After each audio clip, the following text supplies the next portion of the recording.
ایک بار کی بات ہے، ایک چھوٹے سے گاؤں میں ایک لڑکی رہتی تھی جس کا نام مریم تھا۔ مریم بہت خوبصورت اور ذہین تھی۔ اس کی آنکھیں بالکل جھیل کی طرح نیلی اور بال کالے اور لمبے تھے۔ وہ ہر کسی کے دل میں اپنی جگہ بنا لیتی تھی۔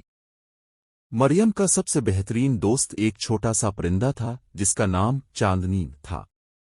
چاندنی ایک سفید رنگ کی کبوترنی تھی جو مریم کے ساتھ ہر وقت رہتی تھی۔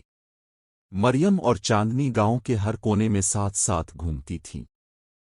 ایک دن مریم نے سنا کہ گاؤں کے قریب ایک جنگل میں ایک بہت ہی خوبصورت باغ ہے جس میں انوکھی اور نایاب پھول کھلتے ہیں۔ مریم نے فیصلہ کیا کہ وہ اس باغ کو دیکھنے جائے گی۔ چاندنی بھی اس کے ساتھ جانے کے لیے تیار ہو گئی۔ جب وہ دونوں جنگل پہنچے تو انہیں ایک بوڑھا درخت ملا جو بول سکتا تھا۔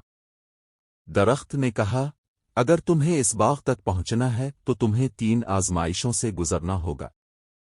پہلی آزمائش میں انہیں ایک گہرے تالاب کو پار کرنا تھا۔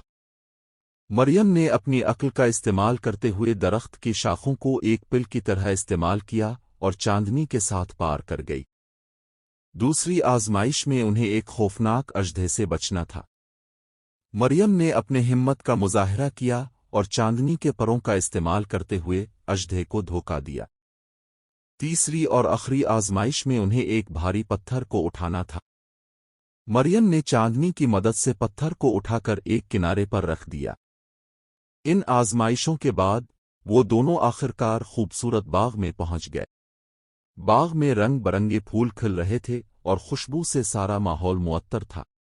مریم اور چاندنی نے وہاں بہت سارا وقت گزارا اور پھولوں سے کھیلتی رہیں۔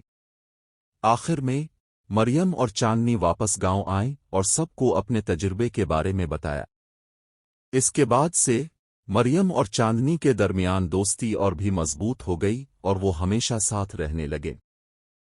کہانی کا سبق یہ ہے کہ دوستی اور ہمت سے ہر مشکل کو آسان بنایا جا سکتا ہے۔